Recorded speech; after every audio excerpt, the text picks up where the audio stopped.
On n'est plus du tout dans l'aseptisation d'un gîte, par exemple, meublé Ikea. On va jouer sur les lumières, par exemple. Donc il faut, dans l'idéal de la lumière naturelle, on peut faire de grandes choses avec peu de budget, en fait.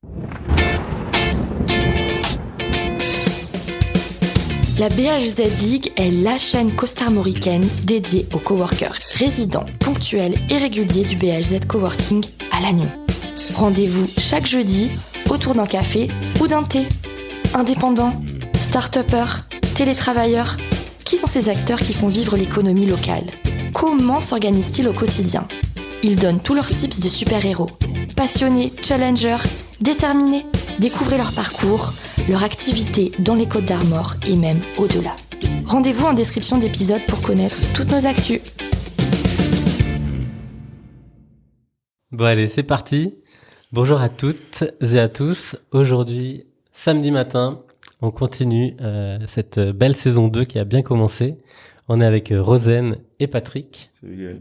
Et avant de poser, de lancer la perche à Sandrine pour se présenter, en guise d'introduction à cet épisode et à la thématique de cet épisode, tu avais 2 questions à nous poser. Donc vas-y.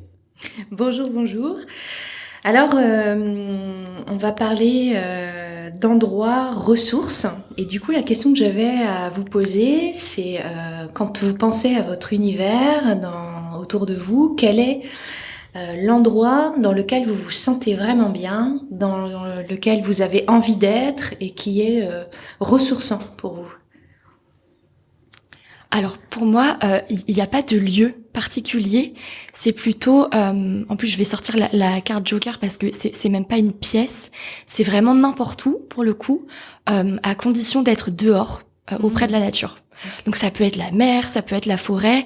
Et après, si on devait choisir une pièce pour un lieu ressourçant, moi je dirais partout, à condition qu'il n'y ait pas trop de bruit visuel, disons. Donc un endroit plutôt minimaliste. Voilà. Top. Moi, je vais tout de suite dire, c'est le studio. C'est le BHZ que j'ai vraiment trouvé en tant que ressource. Il y a plusieurs objets que j'ai ramenés, dont des livres. Les fauteuils et la déco sont vraiment cocooning. Il y a et de la couleur et en même temps c'est assez simple. Donc ça me va très bien. Et je suis protégé. C'est une bulle. Il y a une seule porte. Les fenêtres sont très hautes. Donc je sais ce qui se passe derrière moi et je suis protégé. Quand j'ai le casque et quand je suis concentré, je sais qu'il y a rien qui peut me déranger derrière, quoi. Ça c'est assez important, ouais. Et toi?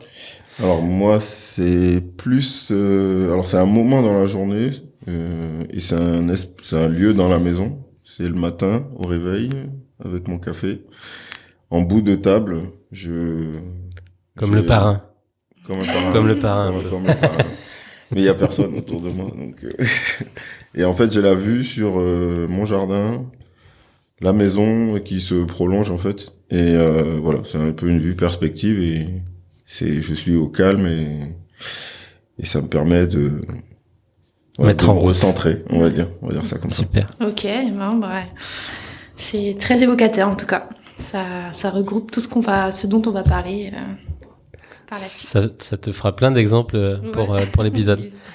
Est-ce que maintenant tu pourrais te présenter en quelques mots, s'il te plaît? Alors, je m'appelle Sandrine Chanvry. Je suis finistérienne, expatriée en Côte d'Armor depuis plus de 15 ans, par amour, parce que j'ai rencontré un bel homme costarmoricain qui a fait chavirer mon cœur. Et nous avons 2 enfants qui sont évidemment les plus beaux et les plus intelligents du monde.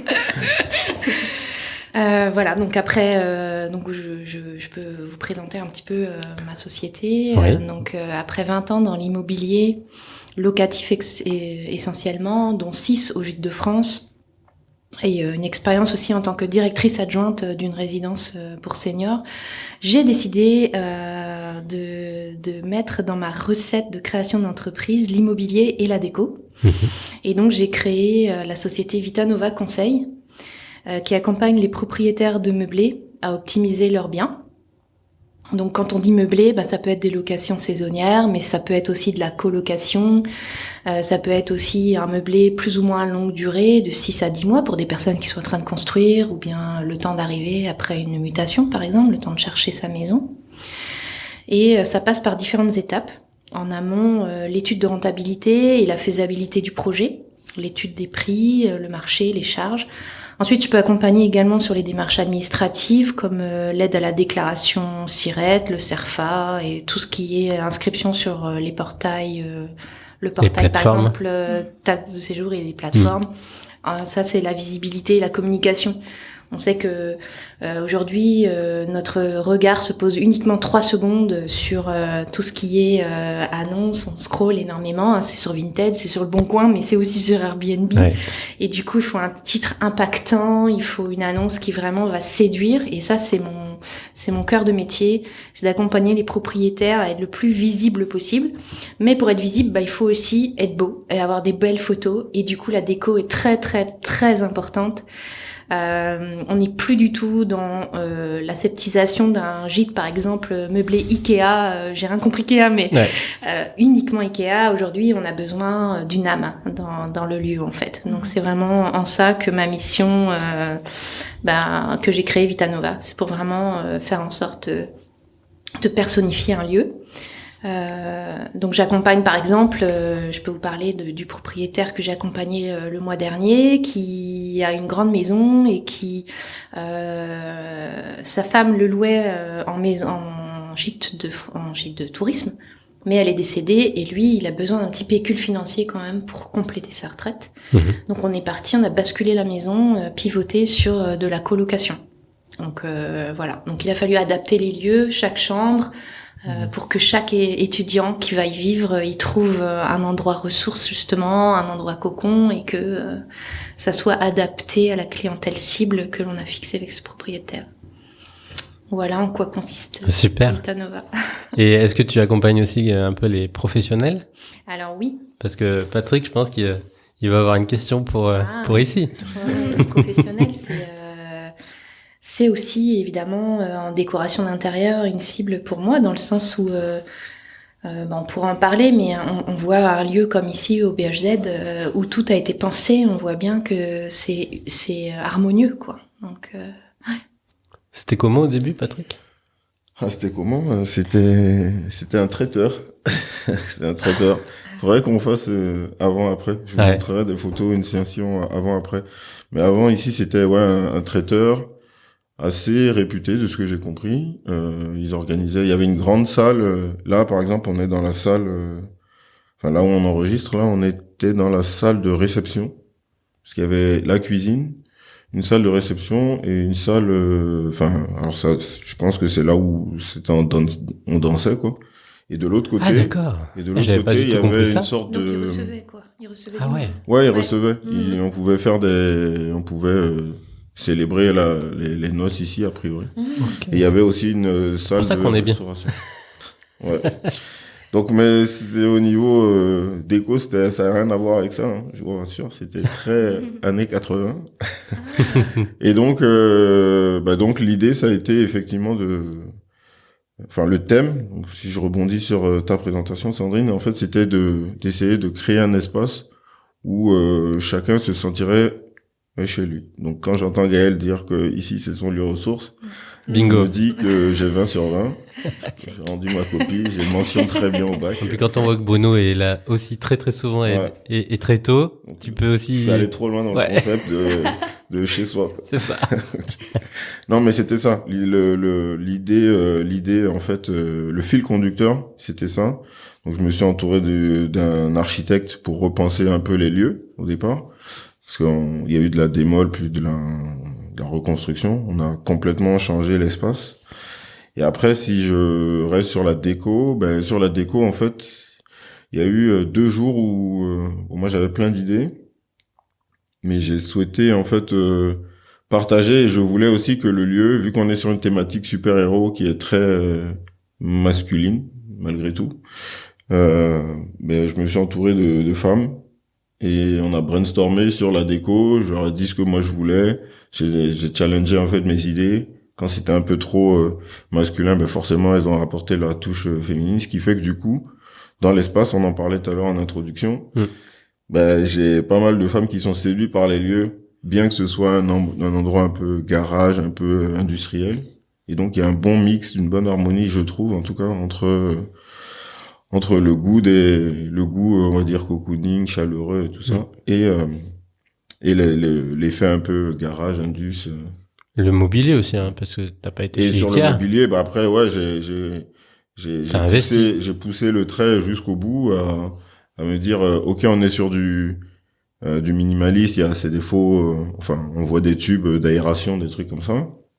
Mais par contre, sur le mobilier, ben, on met le paquet, quoi. On lésine pas et on essaye de faire en sorte qu'on soit sur des chaises assez confortables, puisqu'on est censé y passer un peu de temps. C'était ça un peu la réflexion. Et l'idée des super-héros, est-ce que tu te souviens comment elle a émergé pour toi? Est-ce qu'elle... Ouais, elle a émergé parce que, en fait, c'était l'idée de prendre le contre-pied du travail. En fait, c'est paradoxal, mais payer pour venir travailler, il fallait quand même qu'il y ait quelque chose de ludique derrière et qu'on arrive à oublier un peu le côté je viens. Enfin, moi, j'ai toujours été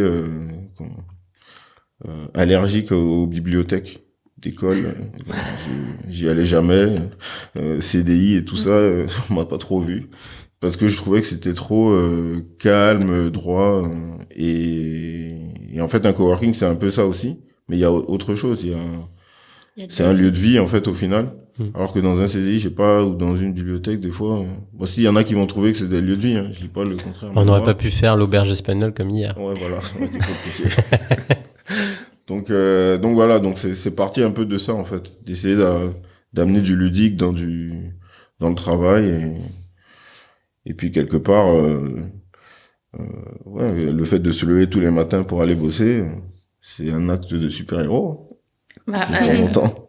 Le super-héros, par définition, il est là, il est doté de super-pouvoirs, comme les entrepreneurs, il est là pour sauver le monde, et on a tous envie, et enfin, moi je trouve que l'idée, elle est extraordinaire, parce qu'on peut s'identifier, même quand on est une femme, à un super-héros. Hein. Ouais, super-héroïne. Super-héroïne, ouais. Bien sûr. Et concernant le mobilier, vu que j'y viens régulièrement, je te confirme qu'il est très confortable. Il est adapté aussi, il est modulable, parce que Rosen qui est là et qui organise beaucoup d'événements peut disposer. Enfin, je suis venue pour plein d'événements et à chaque fois. C'est un espace de coworking qui est finalement avec ses différentes pièces hyper agile aussi, parce que suivant la demande, on peut mettre les tables, les chaises un petit peu comme on veut, les bureaux aussi. Suivant la demande, en fait, vraiment, on s'adapte. Et je pense à l'agilité décorative aussi, puisqu'il y a un an, dans cette salle de réunion, il manquait un petit peu peut-être de vie, ou en tout cas l'espace était très formel, et donc on a ajouté un petit peu de verdure stabilisée. Tu nous diras, Sandrine, ce que tu en penses de ce côté vert, de la verdure en général dans les espaces. Ouais, elle est chouette cette pièce, avec l'aquarium en plus. Quand tu nous dis là en off, le côté ressourçant, c'était pour ce côté créatif. Qu'est-ce que tu veux dire c'est quoi être créatif dans notre quotidien, dans nos vies? La créativité, alors après ça peut dépendre des métiers, mais dans un sens global, la créativité, elle est associée aussi à la performance et à la productivité. Et en tout travailleur, qu'il soit entrepreneur ou salarié, il y a cette notion de réussir une tâche qui nous est propre, enfin qu'on doit réaliser dans un temps imparti et d'une qualité qui nous satisfasse en fait, ou qui satisfasse à nos employeurs.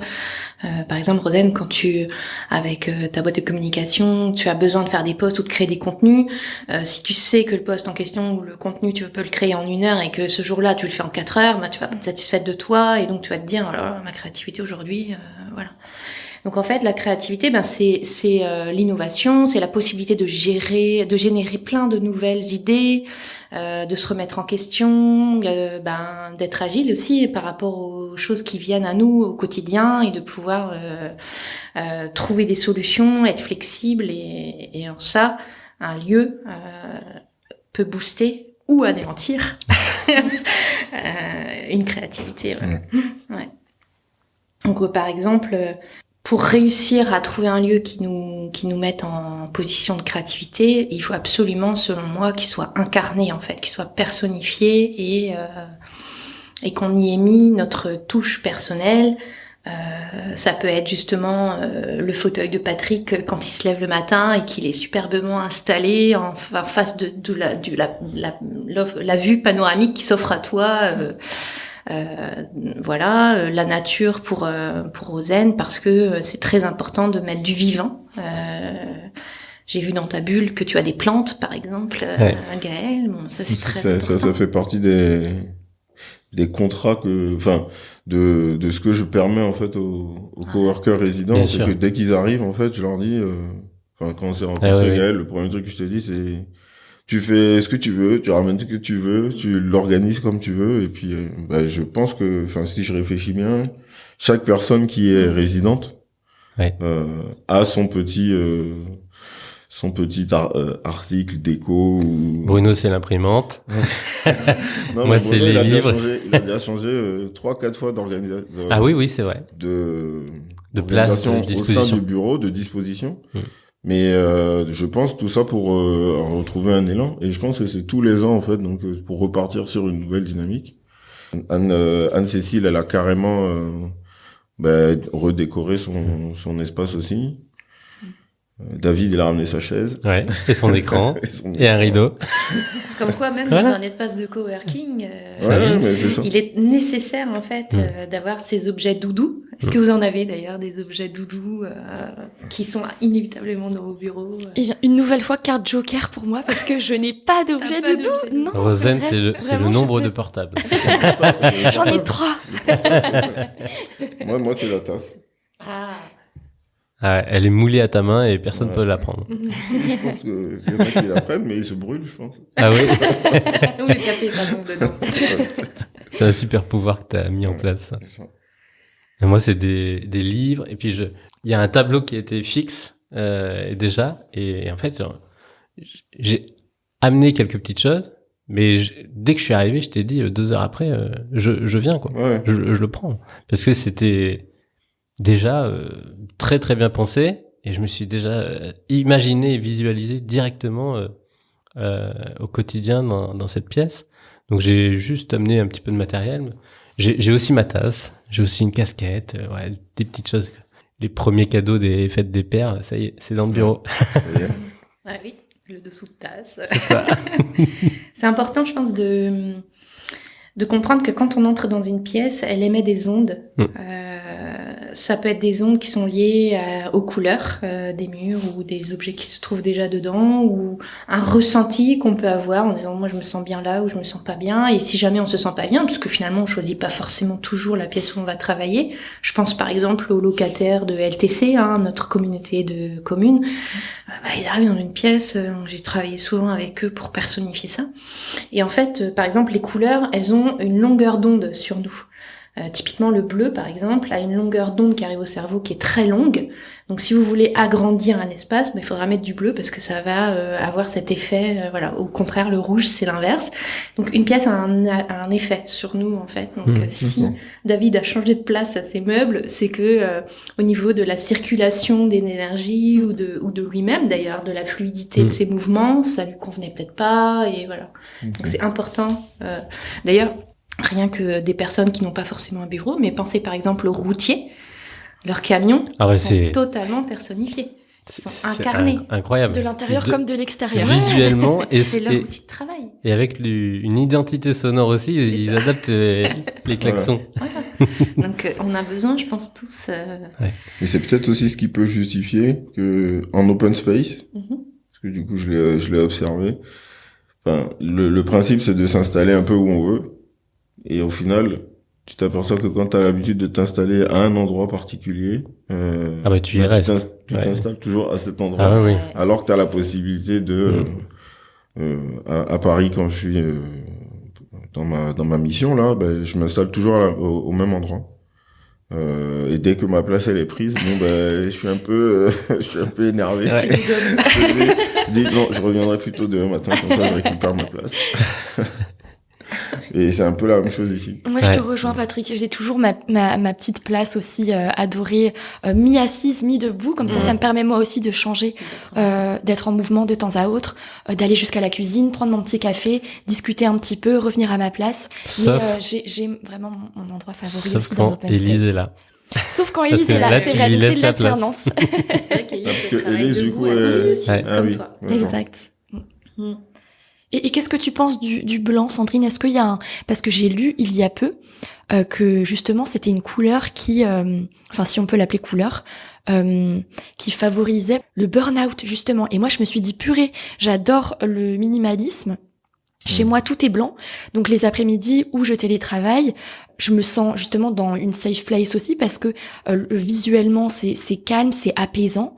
J'ai des feuilles séchées, enfin des fleurs de pampa séchées, et j'ai lu que tout ce qui était non vivant était énergétiquement À proscrire. pas très positive, voilà, à proscrire, et que le blanc favorisait le burn-out. Donc je me suis dit, waouh, ok, j'ai tout pour ça. Comment on fait? J'ai envie de te dire, si toi tu te sens bien Oui, dans c'est cet ça. élément-là, voilà.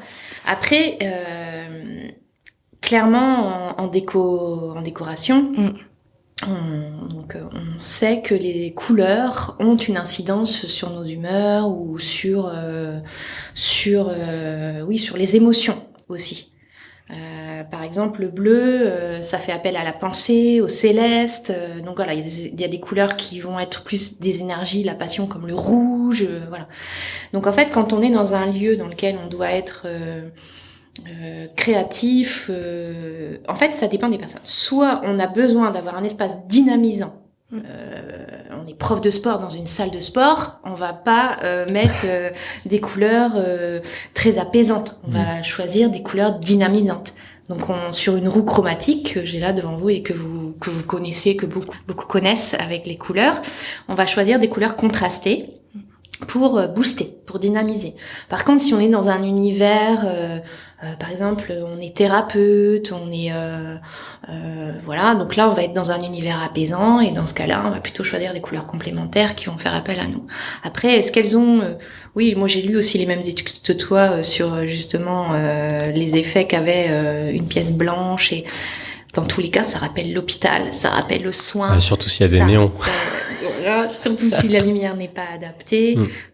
Donc, il y a, si tu aimes le blanc et ses variantes, parce que les fleurs de pampa, c'est plutôt du beige, oui. donc ça peut être le blanc et ses variantes. Il y a une grande chromatique couleur sur le blanc. On peut jouer avec l'aspect chaleureux, par exemple. On peut jouer avec les couleurs, avec les lumières.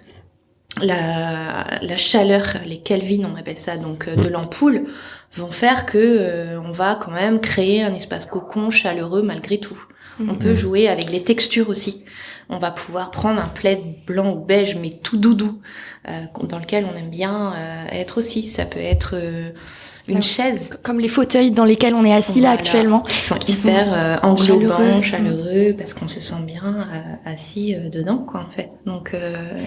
Patrick, c'est une question que tu t'étais posée quand justement tu avais choisi ces couleurs du bleu électrique un petit peu et du orange pour le BHZ. Non, pas du tout. Hein. Là, c'est vraiment...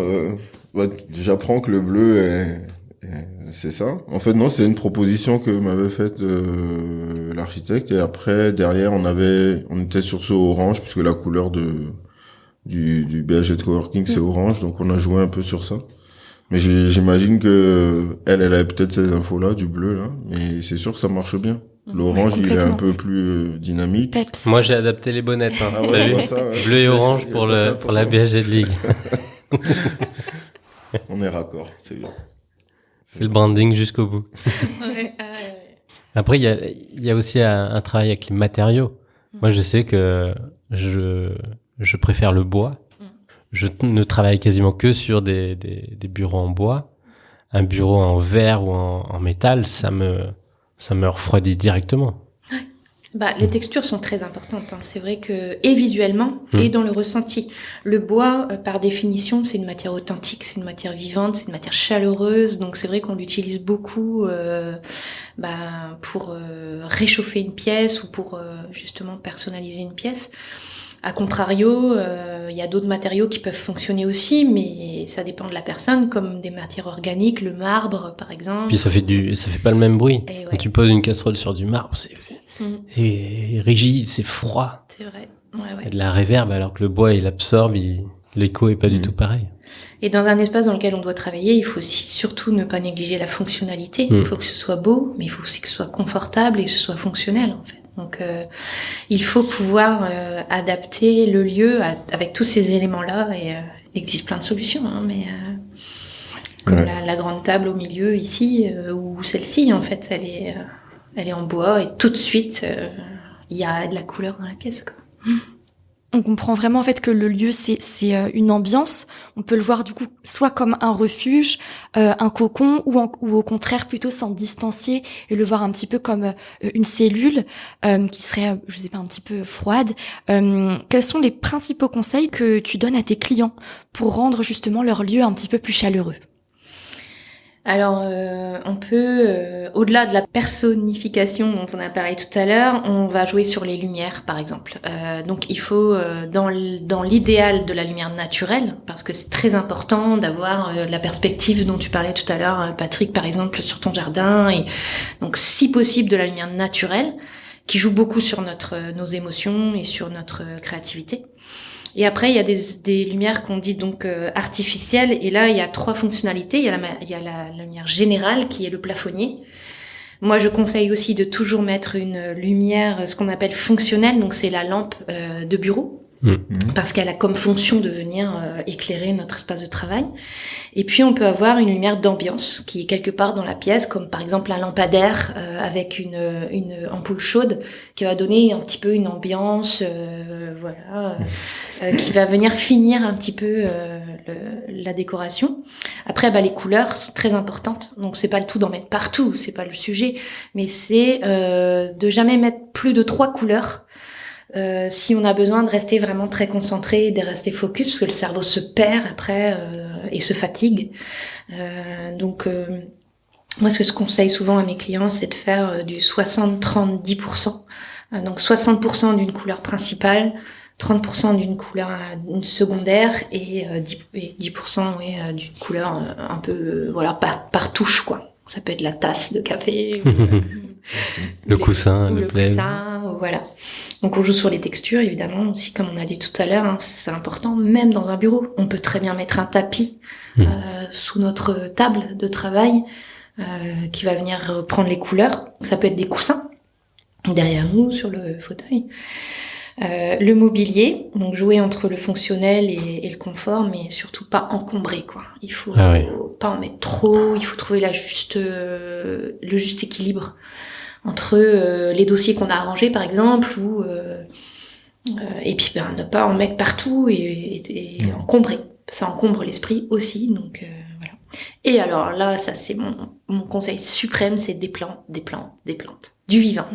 Donc il y a des plantes qui existent, qui sont dépolluantes, qui vont venir absorber toutes les particules de nos ordinateurs, et qui vont être très bénéfiques, mais surtout ça réduit le stress, ça augmente la créativité de 15%, et ça réduit beaucoup le stress. Comme tu disais tout à l'heure, Rosaine, que tu es bien dans la nature, c'est que ça te ravive, ça te ressource, et c'est important d'apporter la nature dans notre espace de travail aussi. Il faut avoir la main verte, par contre. Pas forcément, tu vois, parce que ça, c'est quelque chose qu'on m'objecte souvent. Ah ouais, mais alors, ou autrement, moi, je suis pas très souvent là, ou alors je fais que passer, mais il existe des bacs avec réserve d'eau, il faut trouver la bonne plante pour aller dedans, et voilà. Par contre, on évite les cactus, on évite des choses qui repoussent les énergies. Il y a des plantes qui attirent l'énergie. Il y avait un cactus à l'époque, mais... C'est vrai. Bon, après, il y en a qu'un. On l'a viré. Le cactus, on devait sentir qu'il repoussait les... Moi, j'ai ajouté une plante qui grandit, et du coup, elle fait des tours et des tours. Elle est belle. Et j'ai juste besoin de l'arroser 2 fois par mois. Ah ouais. Et heureusement, c'est Laura qui m'a conseillé et qui supervise tout ça, parce que Sinon, Même les plantes grasses, hein. Les plantes grasses, Ouais. il y en a des très jolies et ils n'ont pas besoin d'eau. Il y en a qui fonctionnent très bien alors qu'il n'y a pas d'exposition, qui sont au nord aussi. Donc voilà. Faut aller chez Truffaut. Ouais, c'est ça. et demander conseil. Mm. Super. On a fait un super tour. On a appris, on a confirmé des petites choses qu'on sentait, qui sont en fait assez naturelles. Mhm. Après, du coup, j'ai envie de dire, si vous avez écouté cet épisode et que vous êtes un peu bloqué, s'il y a des petits freins dans vos activités, dans votre quotidien, il faut peut-être se poser 2-3 petites questions pour changer, améliorer et modifier certaines choses, quoi. Ouais. Et on Et c'est t'appelle. surtout à retenir, et on m'appelle, surtout à retenir, je pense que on peut faire de grandes choses avec peu de budget, en Oui. fait. Ouais. C'est le cas quand j'accompagne les travailleurs ou les locataires de bureaux, type, tout à l'heure je disais, l'Agnon Trégor Communauté, où on a pu faire des miracles rien qu'en changeant déjà le bureau de place, en mettant des tapis, des plantes, en faisant une petite arche de couleur. Et donc, en fait, même locataires, j'avais accompagné aussi des étudiants qui arrivaient en résidence universitaire. Donc, Oh par là là, définition, une résidence universitaire, il n'y a pas plus aseptisé, plus vieillot, plus voilà. Mais un étudiant a absolument besoin de se sentir bien et d'être créatif et Ouais. d'être productif, quoi. Donc aussi, pareil, avec un petit budget, on peut faire des miracles. Est-ce que tu chines? Est-ce que tu Beaucoup. fais beaucoup de Ouais, beaucoup. brocantes? Justement, quand je disais tout à l'heure de donner une âme à une pièce, il y a rien de mieux que de trouver un meuble. Alors si en plus c'est un meuble de famille qu'on chérit, voilà, moi par exemple mon objet doudou dans mon bureau, c'est un classeur, vous savez, avec la porte qui se monte là. Ah oui, c'était avec le le classeur bruit. de mon grand-père. Et- Voilà, dans lequel j'ai chaque étagère correspond à un de mes classements. Et donc oui, des objets anciens mélangés, c'est un magnifique mariage avec le contemporain. Comme ici, la table, elle est juste magnifique. Elle m'a tapé dans l'œil la première fois où je suis arrivée. Laquelle? La table qui est juste Ah ouais, là, d'accord. c'est une magnifique table chinée, j'imagine. Ouais. Mais oui, la Chine, c'est important.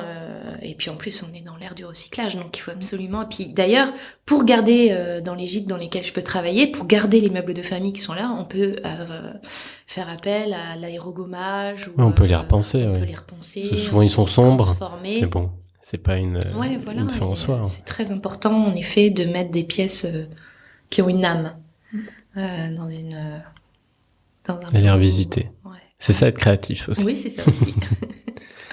Merci beaucoup. Merci Voilà, Sandrine. Merci infiniment à Merci, vous. merci pour les conseils. Merci, à bientôt.